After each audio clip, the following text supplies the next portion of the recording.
வணக்கம். வருகையில்லா ஆவணப்பதிவு முறையில் விற்பனை பத்திரத்திற்கான ஆவணதாரர் விவரங்களை எவ்வாறு சேர்ப்பது என்பதை இந்த காணொளியில் எளிமையாக பார்க்கலாம்.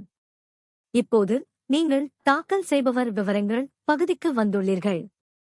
ஆவணத்தை பதிவு செய்வதற்காக ஒரு ஆவணதாரர் கட்டாயமாக ஆவணம் சமர்ப்பிப்பவராக தேர்ந்தெடுக்கப்பட வேண்டும் என்பதை கவனத்தில் கொள்ளவும். ஆவணம் சமர்ப்பிப்பவரை தேர்ந்தெடுக்க தாக்கல் செய்பவர் என்ற தேர்வு பட்டியலை தேர்ந்தெடுக்கவும்.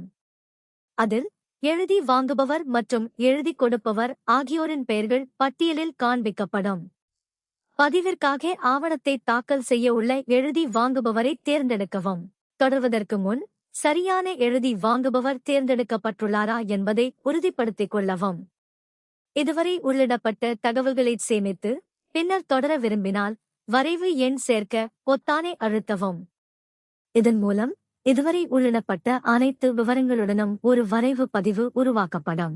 பதிவு செயல்முறையை தொடர சேமிக்க மற்றும் தொடர்க பொத்தானை அழுத்தவும். அதன்பின் தாக்கல் செய்பவர் விவரங்கள் சேமிக்கப்படும். தொடர்ந்து அடுத்த பகுதியாகிய சொத்து விவரங்கள் திரைக்கு நீங்கள் அழைத்துச் செல்லப்படுவீர்கள். இதனுடன் விற்பனை பத்திரப்பதிவிற்கான தாக்கல் செய்பவர் விவரங்கள் பகுதி நிறைவடைகிறது. அடுத்த திரையில் சொத்து விவரங்கள் பதிவு செய்யலாம். இதனுடன் தாக்கல் செய்பவர் விவரங்கள் செயல்முறை விளக்கம் நிறைவடைகிறது. இந்த வழிகாட்டி உங்களுக்கு பயனுள்ளதாக இருந்திருக்கும் என நம்புகிறோம். நன்றி.